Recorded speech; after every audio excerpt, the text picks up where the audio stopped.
that does. You know, you can just pick up the microphone from next to your seat. It's easier this way. Denis Dubrovin at Artas News Agency. Mr. Secretary General, we just had elections in Russia, so I would like to ask you if you have any comments to make on these elections, and if the change in leadership in Russia will affect in any way the cooperation between NATO and Russia. And my second question is on Libya.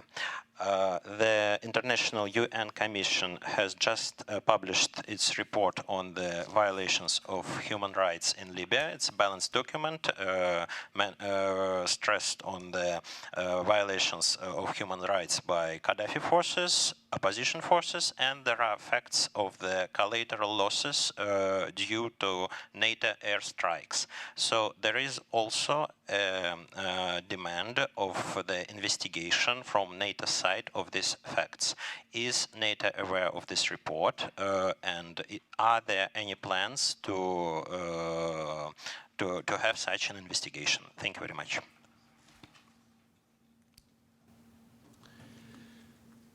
Thank you. First, on the presidential elections in Russia, the results of the elections are not yet final, but I have noted the preliminary results, and I also note the concerns voiced by the OSCE and Council of Europe election monitors.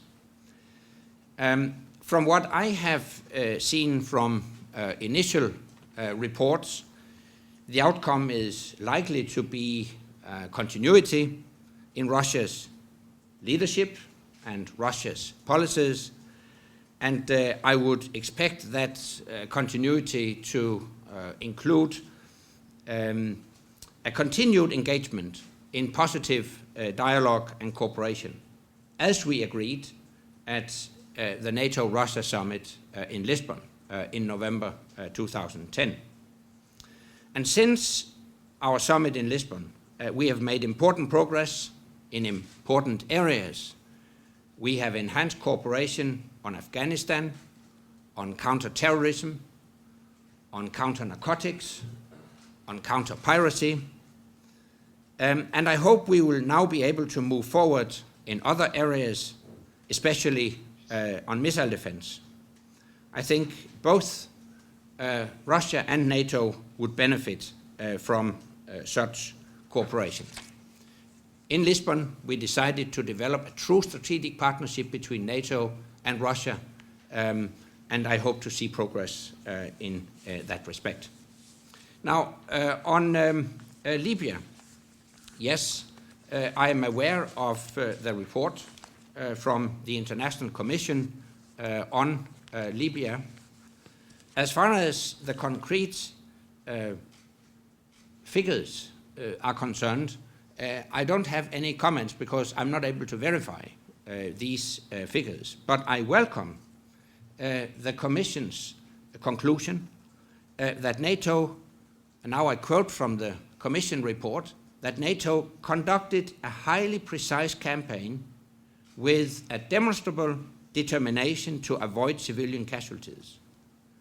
And the Commission also recognized NATO's objective to take all necessary precautions to avoid civilian casualties entirely. And based on the report from this independent commission, I can also clearly state that NATO was not in breach of international law in the way we conducted the operation in Libya.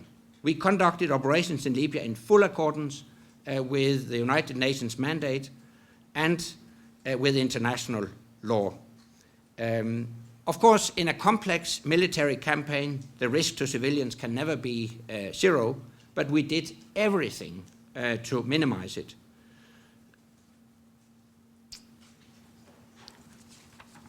Answer. Just a follow-up about Russia. Are you not concerned about all the proclaim about the rearmament that Putin made during his electoral campaign? And what about the NATO-Russia summit? It will be held in Chicago, definitely, or not? Thanks.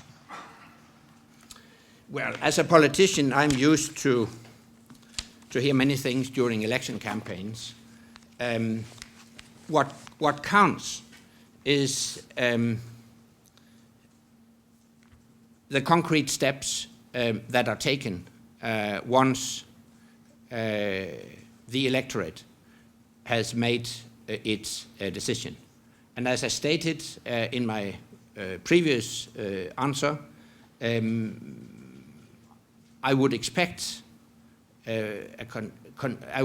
continued progress in the cooperation between NATO and Russia. Obviously, we do not agree on everything. We have our disputes, we have our differences, but those differences should not overshadow the fact that in many areas we do share security concerns because we are faced with the same security challenges. And this is the reason why we should cooperate also on missile defense. And the second part of your question was? Is there going to be another? Sorry, yes. As far as a NATO-Russia summit in Chicago is concerned, I think it's premature to make any assessment. I think we'll have a NATO-Russia meeting if we can reach an agreement on missile defense. If we can't, there won't be any meeting. It is as simple as that. So maybe there won't be a meeting. But as I said in another context, Chicago will not be the end of the story. We will continue talks, negotiations with Russia also beyond our meeting in Chicago. Georgian media? Again, the same question. Putin is going to become the president, so everyone knows his position about further expansion of NATO. He's against to expand NATO near his borders, near Russia's borders. So will his the statements some kind influence further expansion of NATO? No third country, no third party can make decisions on behalf of NATO. NATO decides on our open door policy, and NATO's door remains open, and that will be reiterated in Chicago. NATO's door remains open to European countries that are in a position to contribute to the security in the North Atlantic region, and countries that are in a position to further the principles on which NATO is based. This is clearly stated in Article 10 of our treaty, and that still stands. So it's for NATO to decide on the open door policy. As far as Georgia is concerned, I would like to recall the decision we took in Bucharest in 2008, at the NATO summit in 2008, according to which Georgia will become a member of NATO, of course, provided that Georgia fulfills the necessary criteria. And we cooperate with Georgia within the NATO-Georgia Commission to make progress in that direction. Financial Times?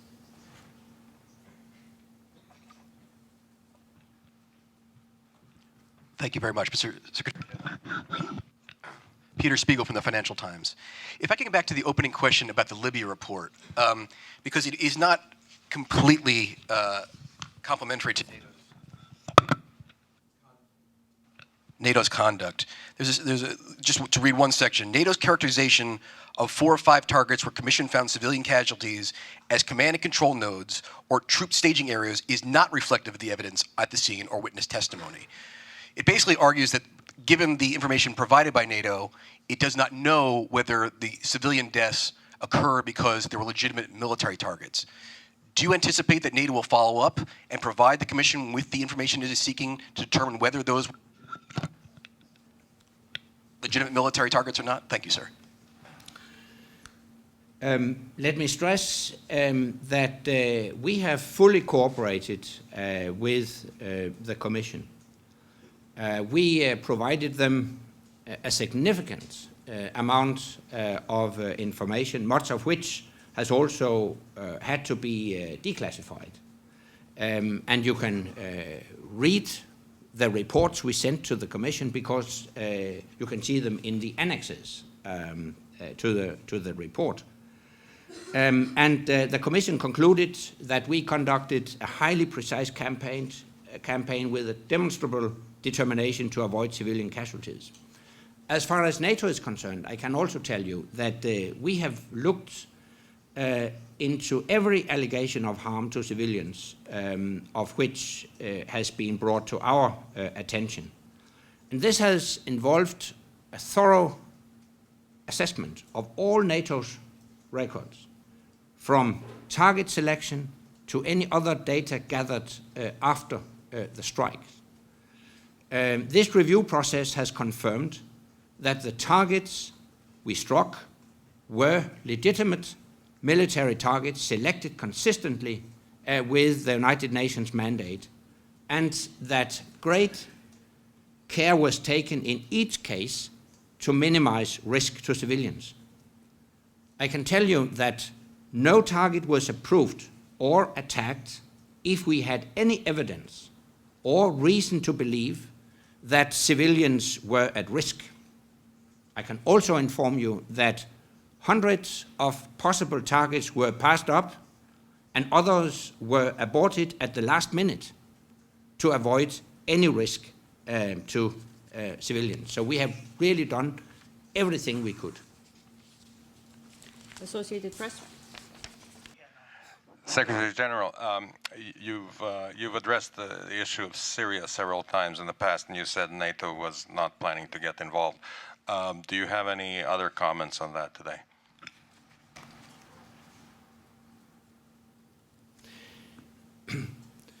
The bottom line is the same as it's been all the time. But obviously we all follow the situation closely. And it's absolutely outrageous what we are witnessing. I strongly condemn the crackdowns on the civilian population in Syria. And I urge the leadership in Syria to accommodate the legitimate aspirations of the Syrian people, introduce freedom and democracy. In the long run, no regime can neglect the will of the people, neither in Syria nor in any other country. Kuna. Nawab Khan from the Kuwait News Agency. Mr. Secretary General, my question is to do with the burning of the Holy Quran incident recently in Afghanistan. This has not only indignated the Afghani people, but the whole Muslim world. So what steps are you proposing to take to avoid such incidents in future? Thank you.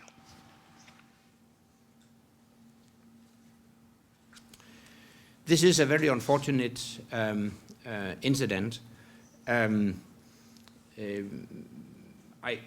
can also clearly state that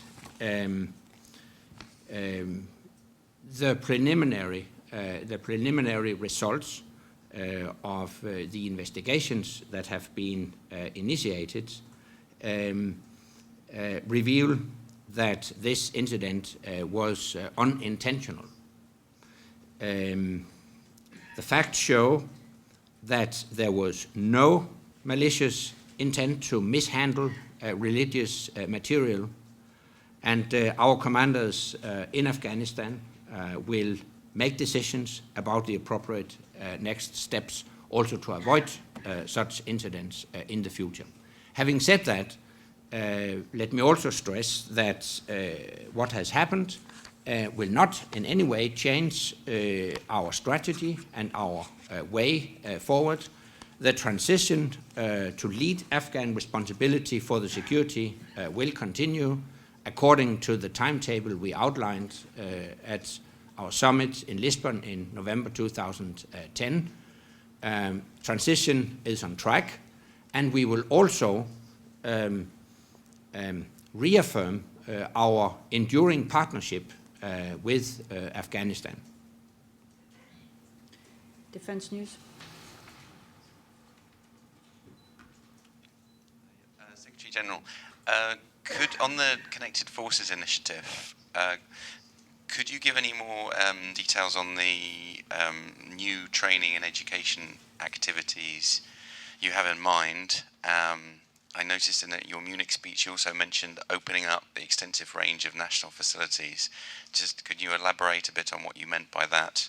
And the second question, are there any specific new technology interoperability initiatives that are planned as well?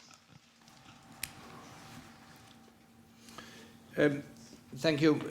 I think it's a bit premature to go into further details at this stage. I have launched the initiative. We are now working on this initiative to make it an integrated part of a defense package to be adopted at the summit in Chicago. I see it also in the context of smart defense. Smart defense is about acquiring capabilities.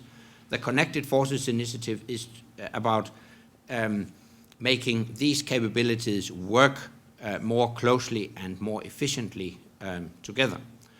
In broad terms, the Connected Forces initiative is about stepping up our training and educational activities. It's about reinforcing the NATO response force. And that's a very important part of this. The more because the United States has decided to invest more in the NATO response force. The NATO response force is an excellent lever for connecting European forces and North American forces. And the final strand of work will focus on technology, in particular, how common standards can improve connectivity across the Atlantic, but also in more technical terms, how we can use what is called adapters to make sure that different weapon systems can work more efficiently together. That's what I can tell you about it at this stage. We are now working on a more detailed plan to be integrated in the defense package to be adopted in Chicago. Thank you very much. I'm afraid that's all we have time for today. Thanks.